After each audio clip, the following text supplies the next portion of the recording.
Good day, everyone. For today's video, we will going to discuss to you the demands of conditions for SBM to succeed. But before we start our discussion, let me introduce my name to you. I am Michelle Anche Angko, and we have Miss Andres Marivic, Miss Sebastian Mary Joy, Miss Reina Faye Vital, and last but not the least, Miss Valerie Ronas. And we are your presenters. So now, let's get started.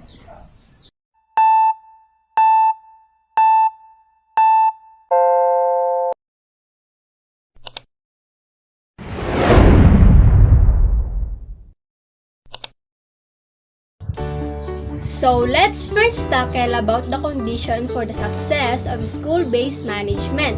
So first, teachers and school heads must be given the opportunity to make choices. So this means that every teacher should give an opportunity to share their ideas to make choices and should actively participate to enhance, develop, and improve their school planning. So this contribute to the development and improvement of school planning in order to make the school-based management success. Second, the involvement of parents and teachers must be strongly encouraged and highly welcomed. So, the relationship between a teacher and a parent is very important. Why? Because when a teacher and a parent involve and participate, it creates a great impact to the schools in which they contribute to make projects wherein it helps to make a school success. Third, the stakeholders must participate of a school improvement plan. So, the stakeholders must share about the resources allocation they have so that teachers have a knowledge and ideas on where the resources they get to meet the specific needs in which it was also contribute on the school-based management success. The fourth condition for the success of SBM is the higher authorities must actively encourage thoughtful experimentation and innovation in an atmosphere where mistakes are viewed as learning experiences. They must be willing to share their authority with the academic and the larger community. When someone that's higher than you need to follow them because they know the right for you, because they have many experiences that they encountered. Lastly, teachers must develop reflection and problem solving. And let's now move on the rules and functions and KSAs required of school heads for effective SBM implementation. So, another function of a school head is that kapag ka ikaw ay school head, you will lead in the setting of the vision, mission, and the goals of the school. And we all know that these three is very important, especially if we are talking about school. Ano nga ba yung magiging roles mo as a school head? So, isa pa dito is you should become a visionary principal. Also a motivator, an advocate, and a planner. So, yun yung magiging roles mo as a school head. So, ano nga ba yung magiging attitude mo, knowledge, or skills required to become a school head? So, you should be a future-oriented. So, next roles is builder of networks and support system. So, first, why it is important to build a network and support system.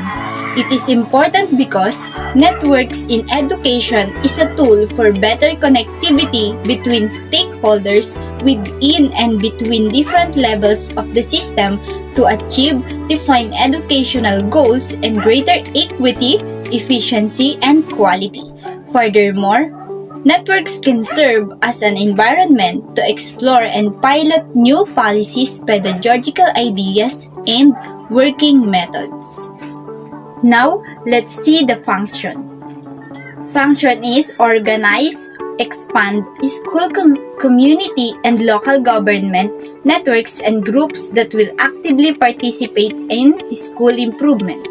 So with this, makatutulong upang mapalawak ang networks within the school, community, and even in local government that also help the school for its improvement.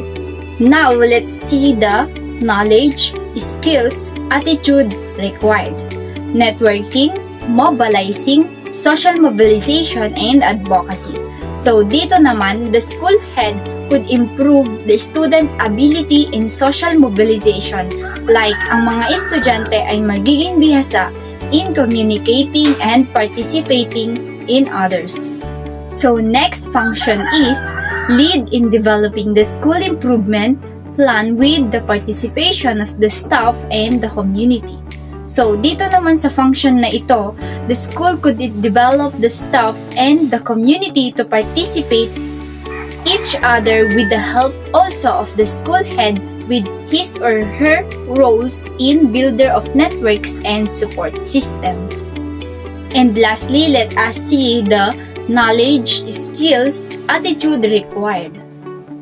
Development of teamwork, building consensus and skill and negotiation and conflict resolution. So with this, the staff, students, and other members of the school should develop teamwork and could have a process involving a good faith effort to meet the interests of all stakeholders and seek a unanimous agreement with each other.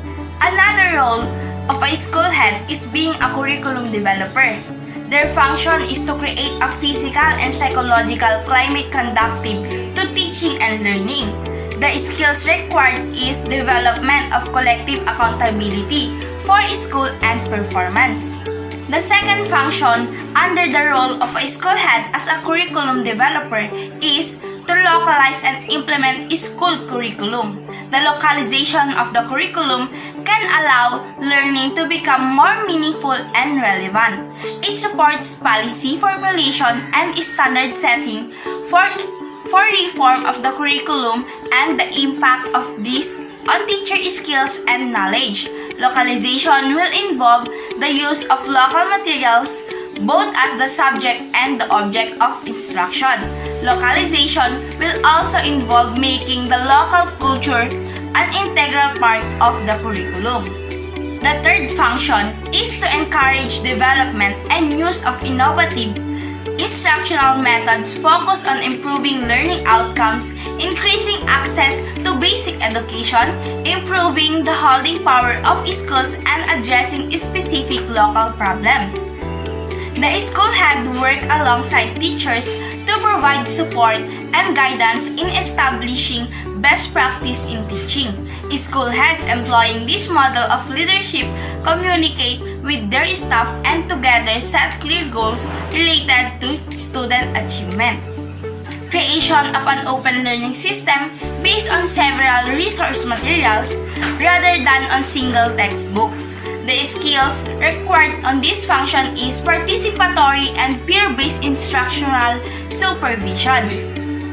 The fourth role of a school head is the fiscal resource manager, and the function of this is to administer and manage our personnel, physical and fiscal resources of the school.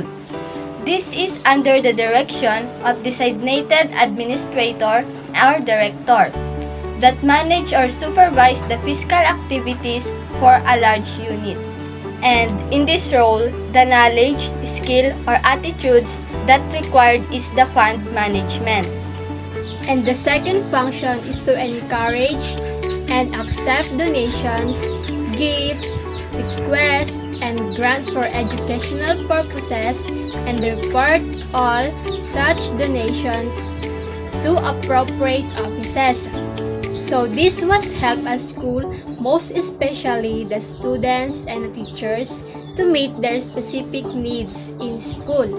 And its knowledge, skills, or attitude required is serving as model for transparency and accountability, especially in financial management to protect the fund.